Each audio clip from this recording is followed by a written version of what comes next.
Welcome to today's Zoom program on the hunger crisis. I'm Charles Shapiro, President of the World Affairs Council of Atlanta. I want to welcome guests from around the world, people from the United States, Canada, Ghana, India, Turkey, and the Netherlands have registered and I hope are on, as well as our counterparts from World Affairs Councils across the US. Special welcome to Bill Clifford, the CEO of the World Affairs Councils of America, our umbrella organization, and to Bernard Taylor, the chair of our board of directors. Today's program is brought to you by the World Affairs Councils of America, World Food Program USA, the UPS Foundation, and the members of the World Affairs Council. In a few minutes, we'll take questions from the audience, concise and polite questions. Please use the questions function in the taskbar on the bottom of your Zoom screen. Do not use the chat. I'm going to say that again. Don't use the chat, use the questions, and please don't make them anonymous or I won't ask them. Our guests today are Alex Marianelli, Director of Supply Chain Division of the World Food Program, Barron Segar, the CEO of World Food Program USA, and Joe Ruiz, Vice President of Social Impact, the UPS Foundation. Alex Marianelli is responsible for the supply chain operations of the world's largest humanitarian agency, and he oversees all of the World Food Program's logistics, aviation, and procurement. In his 20-year career with the World Food Program, Mr. Marianelli has worked in deep field operations, regional bureaus, and headquarters. He's led numerous emergency responses to natural disasters, conflicts, and health emergencies. Barron Segar is President and CEO of World Food Program USA. He's got a long career in the public and private sector, but what this audience needs to know is that Barron served as the Director of Development for Georgia Public Broadcasting, and he lived in Atlanta, he was telling me earlier, for 28 years. Barron also served as the Executive Vice President and Chief Development Officer at UNICEF USA, and I mentioned Georgia Public Broadcasting, where he did development. Joe Ruiz is the Vice President of Social Impact at the UPS Foundation. He uses UPS's logistical expertise and financial resources to enhance disaster preparedness and response capabilities of the humanitarian community. UPS loans its logistics professionals to work with NGOs responding to natural disasters, both in the US and around the world.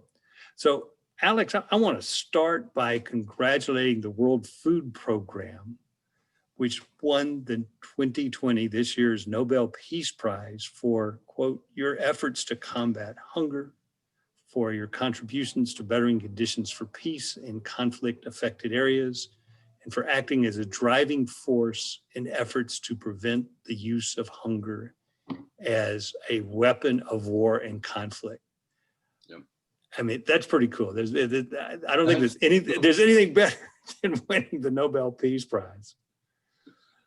How does that impact your work? I mean, suddenly you're on everybody's lips, you're on newspapers around the world. How does that impact what World Food Program does?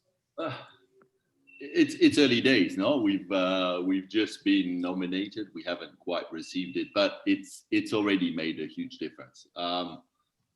Internally, as an organization, you know, we have 18,000 people out there, most of which are serving in some of the hardest conflict-hit countries in the world, in the front lines against hunger. So purely from an internal perspective, all of the colleagues that have been working day in, day out for years for a humanitarian cause, to be recognized on a platform, let's face it, which is a global platform. The world recognizes your work. You know, it's done wonders, and it's given a really deep feeling of pride across the whole organization. So first and foremost, and since it's only been you know, quite a short time, that has had a huge impact on our people, on our employees, you know, in carrying out the work. But already, it's already put us on maybe a map that we weren't on before. It's brought us into the living rooms of many folks out there that didn't really know either what hunger is or what the World Food Program is. The impact, I think, will be positive, clearly, but already a lot of reach out to work with us, to understand us a little bit better, us as an organization, but also the topic. What's this story about global hunger? We've heard it. So a lot of appetite from entities, governments, private sector, regional institutions to understand what this is really about, and clearly a desire to engage with us. No? So the impact today, we're feeling a wave of engagement that I think is going to grow over the time to come. That would be so far, yeah? That's tremendous. So tell us about it. Tell us about hunger. I mean, we've got, I hate to say it, but there's presumably some sort of normal level of hunger in the world. And then it's complicated by a health pandemic. How is hunger this year different than last year or the year before that? It's a lot worse. I hate to say it, but it's a lot worse, Charles. So I suppose we could say that there's approximately 700 million people on this earth of ours that need food, that are food insecure. This is day in, day out, if you will. WFP, our work, the international effort to assist food security has focused, of course, on those most vulnerable, those populations that we categorize as severely food insecure.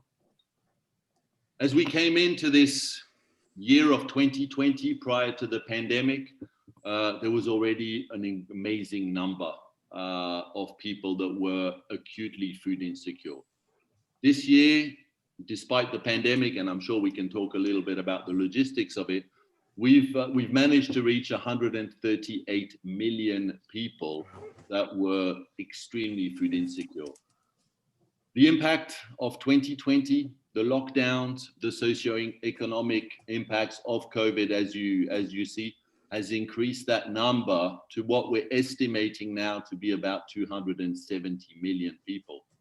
In Latin America, the numbers have quadrupled. In the Sahel, in many other regions of the world, those numbers have increased by 90% or 100%.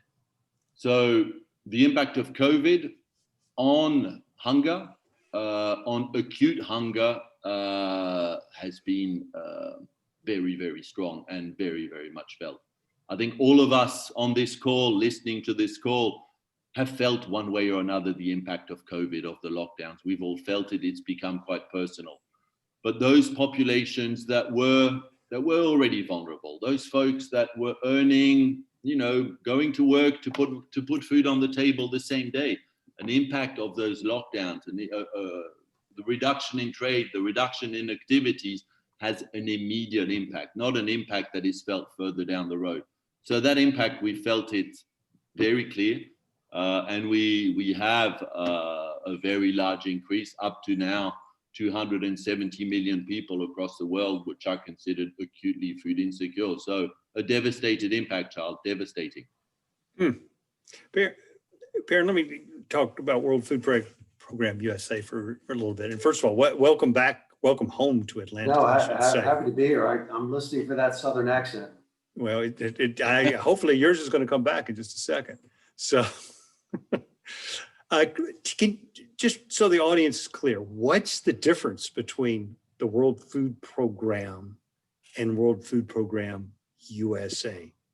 Are you an independent organization, part of World Food Program? What's the deal? Everything we do every single day at the World Food Program USA supports the work of the World Food Program. So we're the 501c3 arm. It's a very similar model that UN organizations have. They have a lead organization that is the 501c3. So our job is to inspire Americans to do everything in their power to work to help food insecure people around the world. And so we do a lot of work with policymakers, which is why we're located in Washington, D.C. We get very generous support from the U.S. government. We're a nonpartisan organization, so we always get nonpartisan support. We do a lot of work with foundations, with corporations. I know you'll talk to Joe Ruiz in a minute at UPS. Individuals, we also are very fortunate to have a lot of faith-based partners and organizations. So again, my job and our job at the World Food Program USA is to activate Americans to alleviate hunger. And Charles, to your point, we're governed by a board of directors. Matter of fact, so I joined as the CEO of the World Food Program USA in January of this year. And the reason I joined is because almost every time I went to the field, I would see the World Food Program in action on the ground, working with the most vulnerable communities. And I visited a lot of refugee camps over my career, and the first line of defense is food. You can't take your medicines, you can't sometimes take vaccines unless you have certain levels of nutrition. And I saw a lot of people coming back to life after they had food in their systems through these partner organizations, including ourselves. So, so for me, we have a board of directors. The board members are everywhere. We have a board member in Atlanta. We have board members in California. We've gone from 9 to 15 board members. And the great thing is we're in a growth mode. We just very humbly saw an incredible increase in private sector this year. You asked, interesting, you also asked Alex about the impact of the Nobel Peace Prize. I think it was in about a 2-day period. We saw record traffic to our website. We took in thousands of donations. People will always give to the World Food Program because of the impact we make and the need. But I think the Nobel Peace Prize was that validation and for me really elevated our brand. So again, we're here at the World Food Program USA to support the programmatic work of the World Food Program. And with that comes great responsibility because the more voices we have, the more successful our work is with U.S. legislators, appropriations committees, the private sector, the more lives will be saved. And as Alex said, working with 18,000 people, frontline healthcare workers, the true heroes here in 83 countries is amazing. So again, we're the 501c3 arm. We're the voice, the private sector, the partnering with the U.S. government, and much more in the United States. So does World Food Program USA and your counterparts around the world, you provide funding to World Food Program? Yeah. Or funding plus actual food? I mean, how does that tie in? Yep. So Alex can talk about the procurement of how we procure supplies in the U.S., but I would say that from my perspective, we work very closely with appropriations committees. They unlock financial resources to support the work of the World Food Program. We're now the largest hunger humanitarian organization in the entire world. Wow. And then we have a lot of individuals, companies like, for example, when you think about a UPS, which I know we'll talk about later, but they're the experts in supply chain management. We're the experts in supply chain management as well. How do we marry the two organizations together to improve efficiencies, to improve our resources? So, Charles, what I would say is we just ended our fiscal year. Our revenues were up a staggering 40% from a year ago. And what makes me so proud about that is that it means we just saved and protected more lives around the world. So we're unlocking resources that are ultimately going to save lives in the field, supporting the World Food Program's work in 83 different countries. Wow, that's great. Joe Ruiz, let me turn to you for a second, since Barron sort of set you up here. We all know UPS as the company delivers packages to our front doors. But we don't know necessarily what the UPS Foundation is.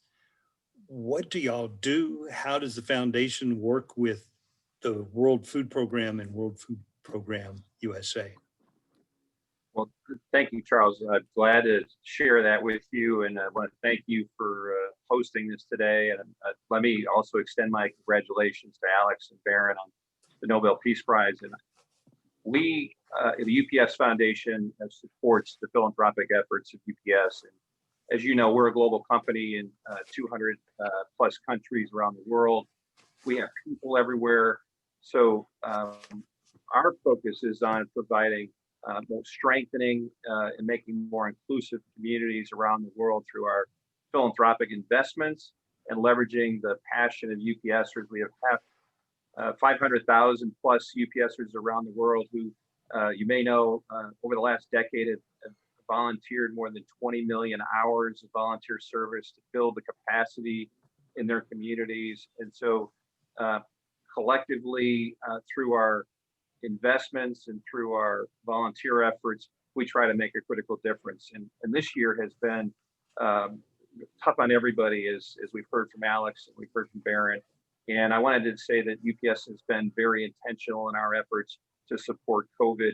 The foundation has provided more than $21 million in critical support. And we've been very intentional in supporting food insecurity, along with providing healthcare supplies to first responders and healthcare professionals, and providing financial sustainability and supporting education for kids. But on the side of food insecurity, I can tell you that across the US, we've delivered more than 27 million meals in support of McLean Food Meals to You program, which we know that a lot of children who rely on those school lunch programs who are now at home, we've actually been delivering those meals to the homes in rural and low-income areas. We work to deliver over 100 truckloads of meals to help senior citizens who've been shut in.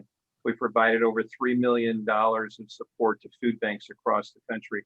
And we on an annual basis, we provide funding in excess of $1 million to the World Food Program, supporting both WFP USA and working with, as I say, the mothership in Rome, the supply division that supports global food insecurity, which has only gotten worse because of pandemic efforts. And we continue to work with them. Alex mentioned that, and you said that WFP has become sort of a new name to people, but we've known for over 15 years that the WFP is the leading humanitarian organization in the world and on the front line and responsible for logistics. So we have partnered with them very closely over the years. I'd say over the last 14 years, we've deployed UPS resources to the front line in the aftermath of global crises and natural disasters to reestablish supply chains and help save millions of lives by providing food.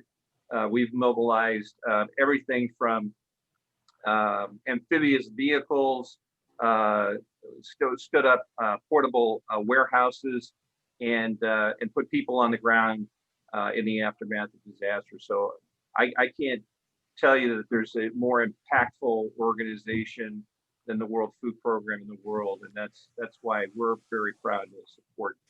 Can you talk a little bit, Joe, about logistical support? I mean, you actually take UPS executives and you lend them to nonprofit NGOs around the world when there's a natural disaster, and your executives volunteer. People say, "I want to go do this," or you choose, Smith, Jones, and Brown, and say, "We need y'all in country X." How does that work?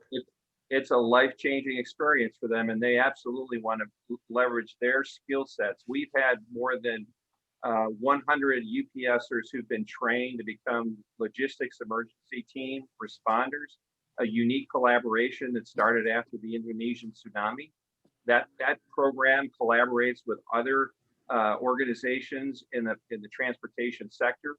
We come together as one group to become a force multiplier to really help people who have been just devastated by natural disasters and global crises. Last year, for instance, in Mozambique, after Hurricane Idai and Kenneth devastated that region of the world, we mobilized our efforts. We actually transported amphibious vehicles that allowed the WFP to reach people who were stranded because of the water.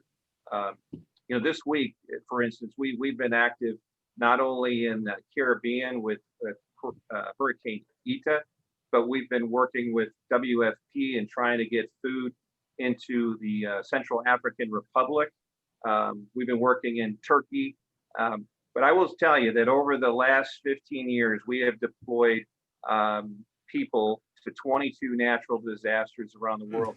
And we also embed them in our partner agencies. So I believe over the last 5 years, we've embedded 3 UPSers for 6 to 9 months in Rome, and they've worked on projects helping with enterprise rollouts of new systems that are helping to improve the nutrition of food, helping UN agencies with their fleet maintenance, spare parts logistics. So it's not just the funding, but it's the expertise that we can bring that we think adds value.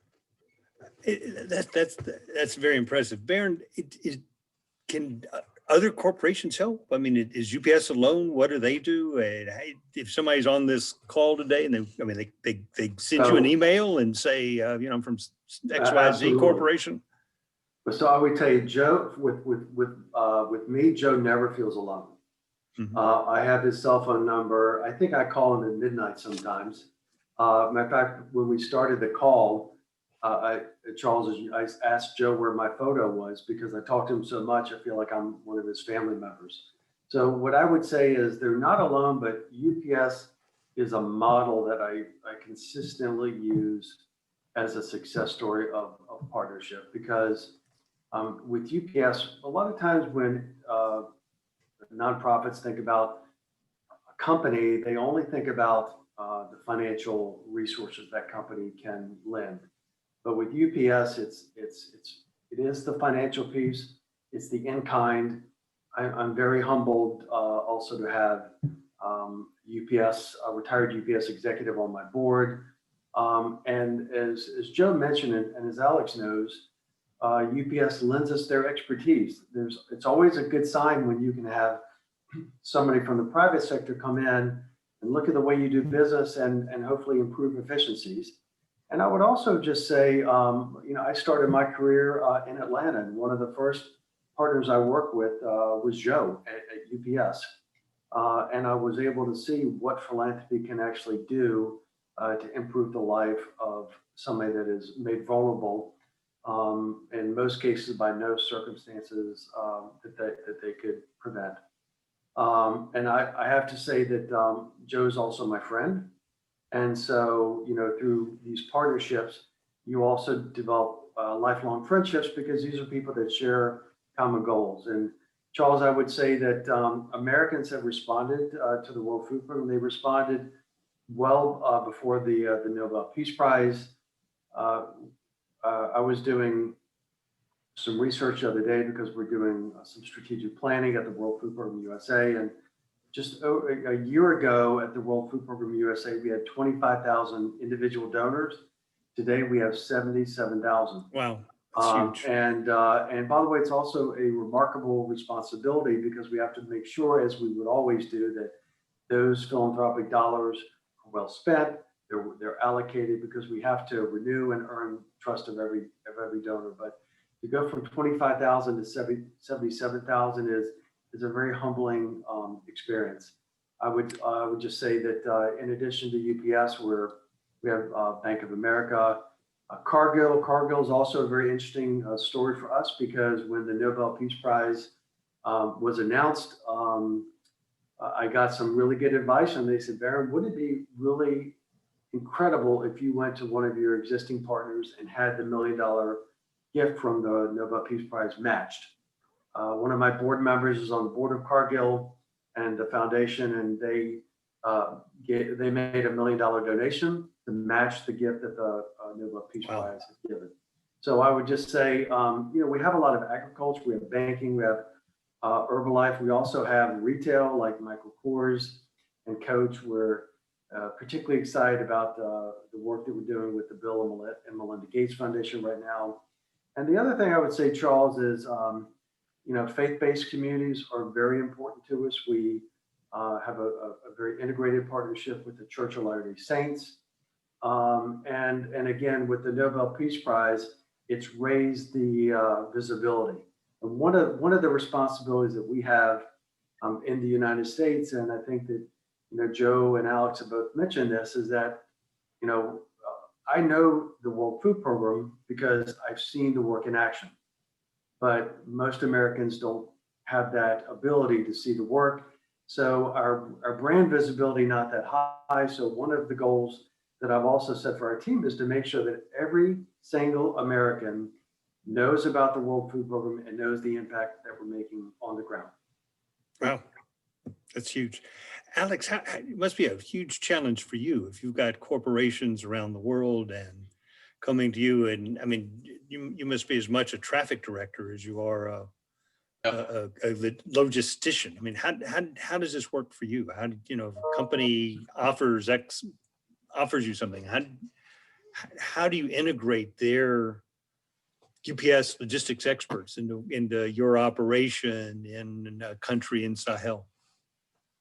There is a traffic dimension to it, and it's true that there are many companies, entities that do want to contribute because of a very genuine desire to help. No, with a company like UPS, this is not overly challenging. We like Joe said, we know each other very well. It's a supply chain logistics, very structured global company. As we explain our needs, our gaps, and some of those gaps, sure, they can be money, but the interest of dealing with those specialist companies, with those companies that have something we don't, is really to try and bring either expertise, knowledge, human capital, specialism, and that works very, very well. But it's not always straightforward. What we often find is, as a large disaster unfolds, we have a global wave of people that want to assist, that want to work with us. We've had to establish a system for dealing with unsolicited bilateral donations. We have an acronym for them. They're called UBDs. It's actually part of the challenges in dealing in a response is to stop stuff that we don't need today, that we'll need tomorrow, from clogging the airport, from clogging the port. So managing those relationships, managing expectations, and making sure that we don't push company X or company Y away when we might want them tomorrow or next week, but right now. So it's matching expertise. Our gaps are very fluid. They depend on what we're doing, which response we're looking at, the language profiles that we need. Are we operating in Latin America or in Central African Republic? And so very different dynamics. So we do invest in it, because at the end of the day, even if that investment does require, our time, our effort, what the return on investment is definitely worth it. For us, the World Food Program, when we're talking about delivering the food or the cash to millions of people all over the world, WFP doesn't have its own planes, its own trucks, and its own ships. Sure, we buy a few really when there's nothing, when we're in the desert between Sudan and Chad and Libya. Okay, we don't have many companies there. So there we operate our own fleets. But fundamentally, we leverage local markets, we leverage the private sector, locally, regionally, in the country, certainly globally, to help us reach our goal. So those partnerships with those global logistics companies are fundamental to what we do. Yeah. We've got a load of questions coming in, and I've got some of my own, but I'm going to start asking some questions from the audience. Remind everybody in the audience, please use the question and answer function on your toolbar, not the chat function, because it's too hard to read the chats for me.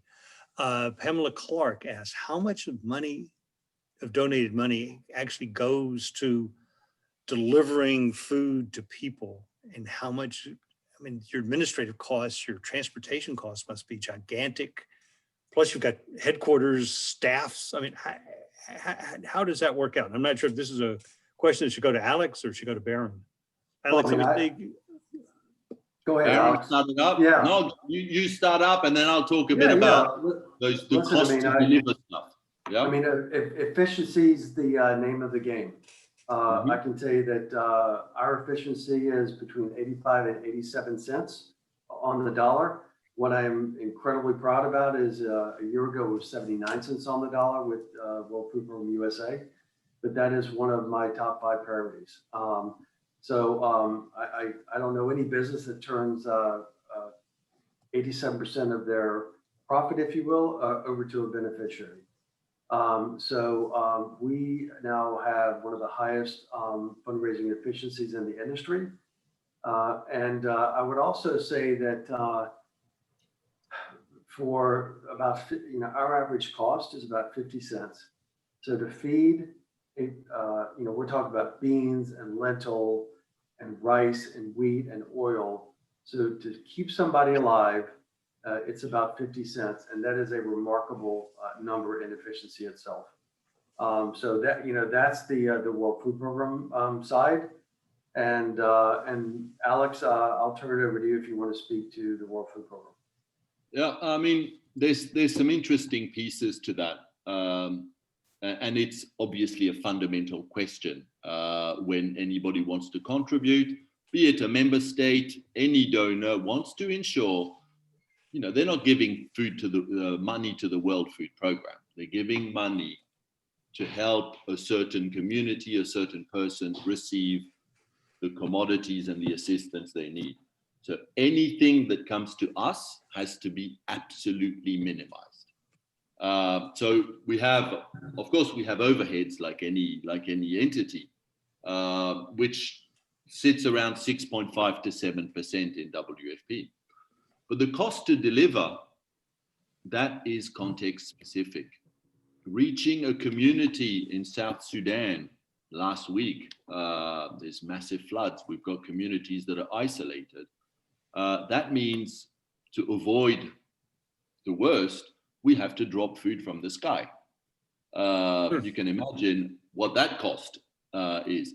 So that you do, if to save lives, to really save lives, we do airdrop food out of the sky. On the other hand, we have long roads by truck in some areas, 3-week hikes down deserts. And so the cost to deliver is variable on the context and especially the country. Typically landlocked countries that have very challenging corridors, the Central African Republic, the food has to be purchased, shipped into Cameroon, trucked across into the border, it arrives at the capital, and then it's dispatched. When communities are isolated, we have to fly food, fly people to actually make sure that we can account for the food. So the costs are highly variable from country to country, from operation to operation. And most of our funding is often targeted to a given operation, to a given geography.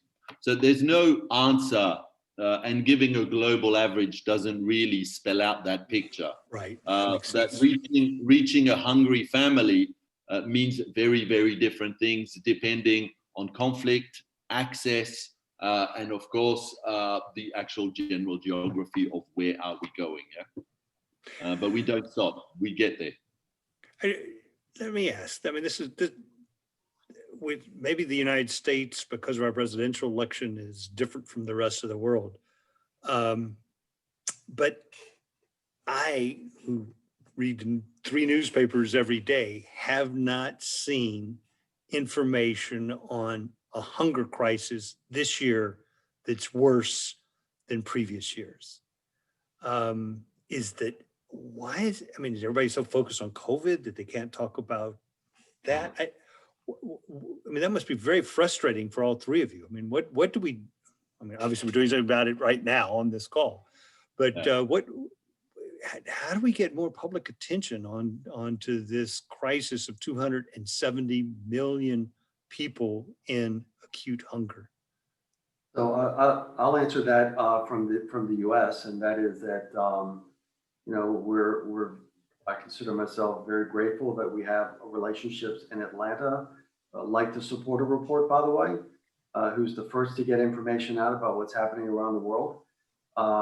Listen, it's tough. I mean, we just had leading up to the election. It's been very hard getting space to get our message out. I will say that we've seen significant increases in our web traffic, significant increases in people typing hunger. And I would just say, we are, in order to do a better job, we really partner more with the Google and Facebook and others that get the medium out to other areas. But I would also say that we've been very pleased with, particularly, I would say after the Nobel Peace Prize, I mean, it was like, everywhere was around the hunger crisis, specifically those countries that are in conflict.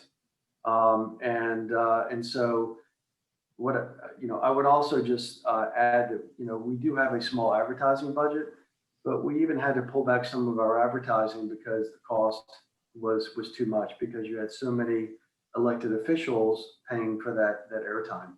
And so, for us, much like many other organizations, it's really hard getting a message out today. Sure. Particularly when there's so much competition for airtime and topics such as a presidential or senatorial election. Yeah. Absolutely. Joe, how do you get, does UPS internally message all your employees to let them know what's going on? I know that your employees donate money. How does that work? They do, and we do message.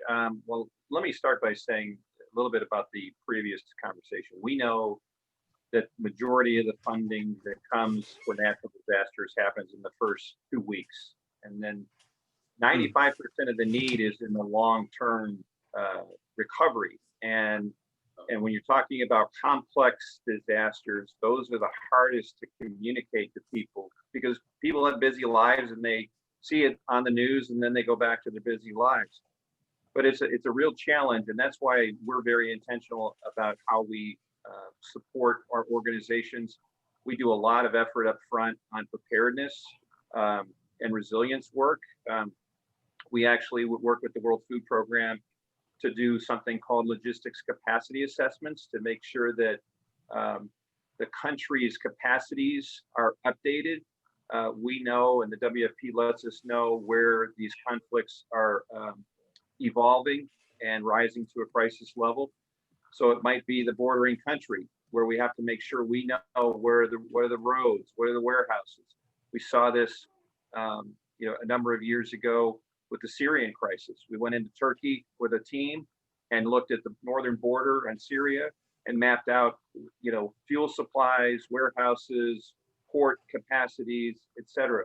We do that on a regular basis with these organizations, particularly with the WFP.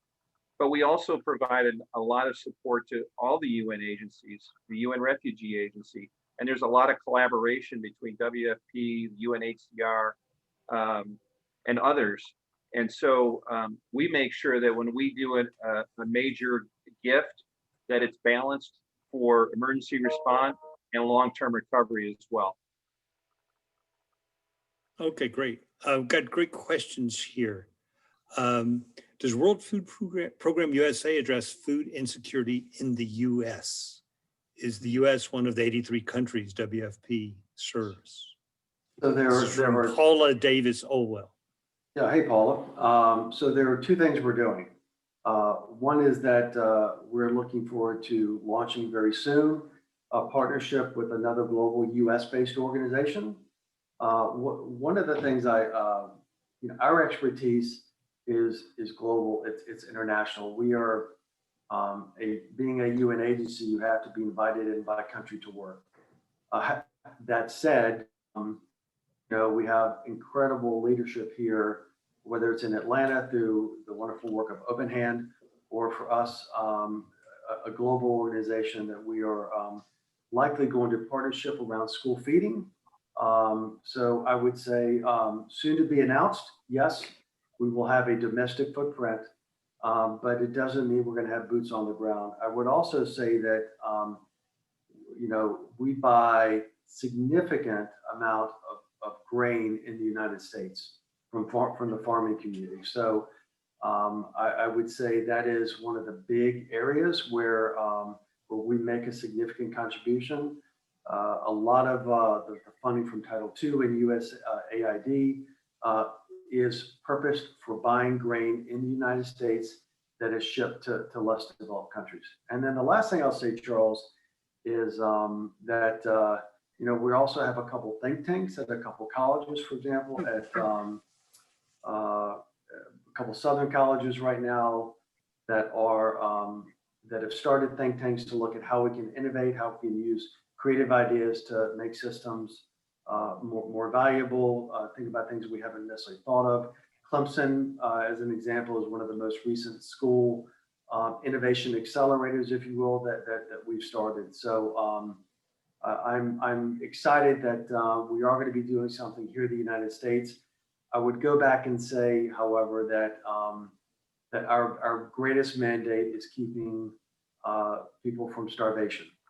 And today we have 270 million people on the brink of starvation, where there unfortunately are just no safety nets. And the consequences are dire, and the consequences are they will die without the World Food Program. I've got a couple of questions along the lines of how do you use local inputs as opposed to bringing in everything from the outside? And does food coming in from the outside then put local farmers out of business as well? Or you hire local trucks, you bring in trucks from outside, you hire local experts, or you bring in experts from outside? Alex, how do you work that mix? You base yourself on the principle, I think, that bringing free food onto an economy fundamentally has a negative economic impact. And the same goes with the transport assets or any other material. So our principle for purchasing, for engaging trucks, for buying, warehousing, and all of the equipment is we do it locally first. Most of WFP's food is purchased either in the countries where we operate, in those cases, because what we're trying to do is ensure access to food. Mm-hmm. So we have a lot of countries where poverty is really the issue, no? So the country has food, but the access to that food is either the population doesn't have the funds to get it, or there's supply chain challenges to enable that market to function, no? So primarily, if we can, we will buy locally, then regionally, and prioritize developing countries for the produce that we buy. We typically buy 5 or 6 general commodities. We have a lot of specialized nutritious food, but we're talking about wheat, sorghum, we're talking grain, we're talking pulses. So local production purchasing is definitely what we do. Of course, it doesn't cover all of it. And in cases where we cannot, or our purchasing of that local produce has a disrupting effect on the economic dynamics of the country, then we will bring it in. So market knowledge, both at retail and wholesale, understanding the dynamics of the market and the overall economy, and why are people food insecure? Is it because there is no food in the country, which happens in a drought, which happens when crops have failed, when the strategic reserves have dropped? Here, clearly we're bringing food. But is it access to food and market dynamics? Then our intervention is indeed tweaked to ensure that those negative impacts are not rolled in by the UN and the international community coming to help the country. Does that clarify it, Charles? It makes it sound very complicated. It's a profession. It's a profession. Yeah. Charles, let me just say this. We've done, I know that WFP does a lot to try to support farmers as well. We've done capacity building support, provided temporary silos because a lot of farmers have to sell all of their yield at the wrong time sometimes. And so we've funded programs that allows farmers to maintain some of their crop until the pricing is right. We've done things like provide cargo bikes in the DRC that allow farmers to get their product. We're talking about little bicycles, and if you've seen how they load those bicycles, it's just amazing with the packages that they're taking to market. So the WFP is very innovative and meets the community where it is to support the markets and what's needed. Yeah, I got to add one note here. Alex referred to pulses, and I just learned this year that pulses are lentils, or lentils are pulses. Is that right? Yes. Yeah. It's a category. There's lentils, there's split peas, yellow split peas. We can go into the details, but it's that. Okay, it's good. But you're not talking about pulses. No. Sorry. Yeah. Yeah. Okay. Good. I've got a number of questions about how I can help, or I've got a company, or how do I volunteer? If one of you could maybe type in the chat, here's the email address for volunteers, or here's the website. That would be very helpful. Or if you send it to us, we'll send it to everybody who is on this call. I would just say, by the way, Charles, it's a very simple one. It's WFPUSA.org. That's it. That's simple. Yeah, that's pretty simple. Okay, and so whether I want to volunteer, give money, have my company work with y'all, all that works. That is correct. Charles, I can give you an example of how companies can help. Sure. Right now, we have data scientists, data analytics people at UPS who are working with the Global Logistics Cluster to use their technical skills to build a dashboard that can help the cluster in future disasters identify for all the humanitarian organizations what are the cargo airplanes and passenger airplanes that go into those airports, so that they have a ready to use dashboard, and those humanitarian agencies can quickly see where they can get airlift into that country. So that's our technology providing support to World Food Program, not necessarily our funding. So what I always try to tell people when I'm talking is, your company has a particular superpower. If that's your expertise, humanitarian organizations all over the world are in need of that kind of private sector expertise, whether it's how to roll out an enterprise system or the technology, track and trace, all of those things. So whatever your company does really well, I'm sure that you can find a way to share that with a humanitarian organization, the World Food Program. Yep. Catherine Peavy asks, how does a World Food Program supply chain differ from a corporate supply chain? I'll take that one, maybe. In some ways, it's very similar. In some ways, we have a procurement division, we have a transport division, an aviation, a shipping division. We do all of the stuff that regular supply chain companies do, except fundamentally, we are a contracting entity. So we have very deep knowledge of what happens in the deepest parts of Africa. We interface with all of those sectors. So in a way, there's a lot of similarities. Of course, we are not for profit. That's clear to all. The imperatives against which we work means that our analytics are somewhat different. How do I leverage return on investment when I'm talking about saving lives?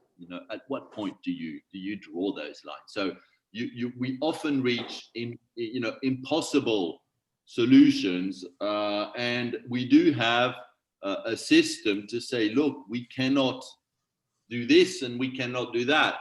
but we never really try to, our metric is not indeed profit, it's not how much we made, it's efficiency, how many people we reach, no? And so the way that we work is very different. Our identity is very different, but in the mechanics, the skill sets, the things that we do are indeed very, very similar to a supply chain organization. No? There's a lot of finesse in all of the details, which I won't get into, but Italy, our difference is in our identity, the work that we do, and of course, how we measure our success is fundamentally very, very different, but we do the same things. Got an interesting question here, and it says, do you partner with chefs like World Central Kitchen, Jose Andres? They are getting loads of publicity, certainly in the US. He said, what they're doing is important work, but the scale is so much less than what you do. I mean, do they steal the limelight from you? Are you glad to see them do what they do? How does that fit in to the ecology of helping people, or that 270 million people who are hungry? So I'll speak from the U.S. perspective, that anybody that is highlighting the needs of those that are hungry around the world helps us all. It really does. It puts the spotlight. I mean, by the way, much like the Nobel Peace Prize, even though the World Food Program won the award this year, it put the spotlight on hunger. And by the way, that whether that's hunger in Atlanta or whether that's hunger halfway around the world, there is it's a good story. One of my newest board members is Sandra Lee. Sandra Lee is a celebrity chef, does a lot of work on the Today Show. And so she is actually activating a strategy right now to get some of her friends to do work with the World Food Program USA. And the last thing I'll say is that we have a really creative app. It's called Share the Meal. It's an app where you can download, send it to many other people, and make a donation, basically buy a meal, one meal at a time. And so that's an app that has been in existence for about 5 years, but it's really taken off in the United States. So what I would say again is, everybody doesn't have to support the same organizations, but when we're all focused on hunger and malnutrition, there's a lift that we all get. Yeah. On this one, Charles, advocacy, bringing this to, and it links to your previous question. I think anything that has the limelight, as you said, anything that is in the theme of food, there's many ways we can contribute. Sure, we're not going to deliver chef-delivered meals to 200 million people. We're clear on that. But any entity that can raise the awareness that, hey, there are famines going around the world. We haven't seen famines for a long time. That word alone is something that shouldn't belong to 2020. We have 4 famines that are looming. We have millions of people that are hungry. We've partnered with a chef's program in Peru to bring awareness on what it costs. The average American to put a plate of food on the table is very, very different to what it costs somebody in Yemen who spent 70% of their income just to get a bit of rice with the stuff. So there's many ways to bring those issues, the issue of hunger, be it the global hunger or the issues of inequality, that food in one country is something we just eat, while in others it is something that we spend 70% of our time just to be able to procure. So there's many ways that we can help. I think much of this is bringing it to people's minds, to the all of us. Yeah. Alex, you talked about four famines looming. Real quickly, where are the 4? To be more specific. So Burkina Faso, Yemen, northeastern Nigeria, these are places which I think are not all over the media, but those are indeed places where we're really seeing, famine level conditions. Yeah, and it's a technical term, but it's very grave. People may die from hunger. Trevor Williams asks, how much of the global hunger crisis is related to governance or bad governments, corruption, lack of investment in infrastructure, A lot. you name it, versus acute instances of famine, disasters, displacement? And do you respond differently to those? If it's, the government has dropped the ball as opposed to the rain hasn't come, it's quite different. And I'm going to add in the twister on that. We got a question here from Venezuela, a woman who wants to know what can be done to help in Venezuela, where in fact it is almost entirely bad government that has caused the food crisis and the health crisis in Venezuela. Yep. The main cause of hunger is conflict. There is no doubt about that. That's been well established. Most of the people that we've been speaking about, the people that are acutely food insecure, live in conflict areas.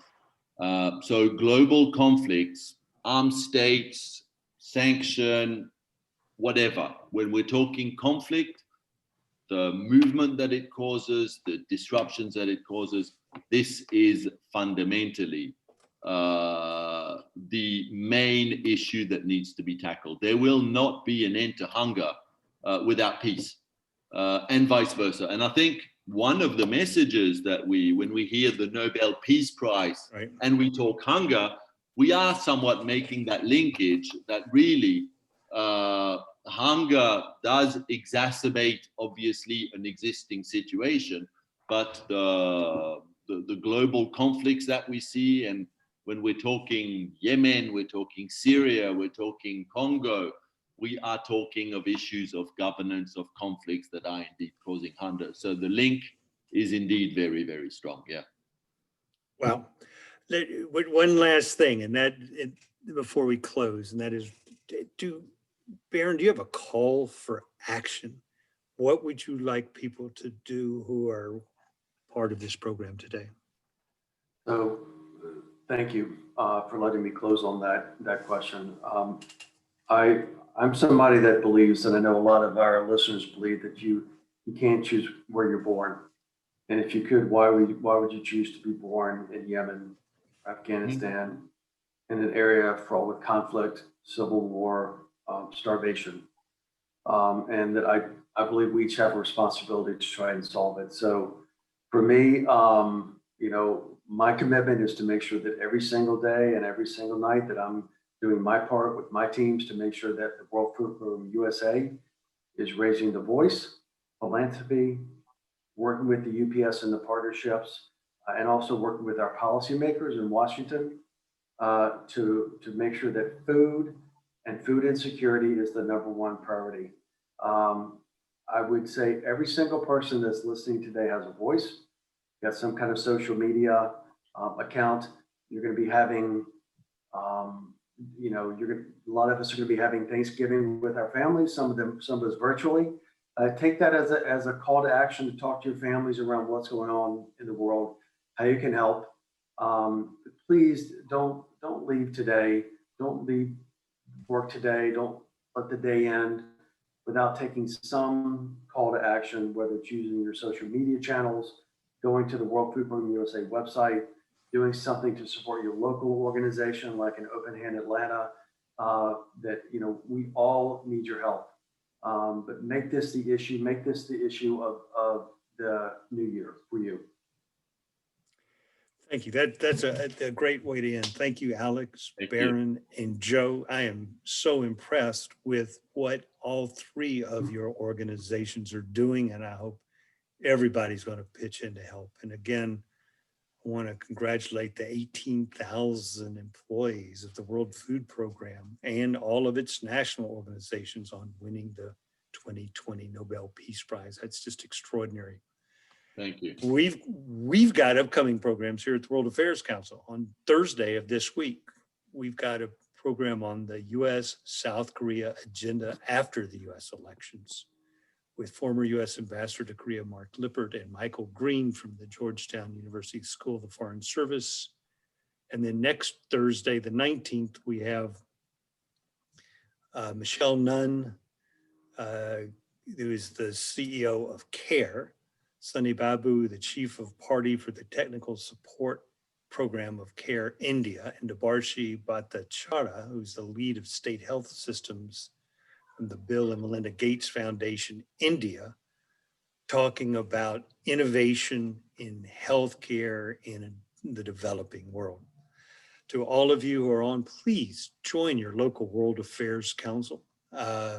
If you're in Metro Atlanta, Georgia, please join the World Affairs Council of Atlanta.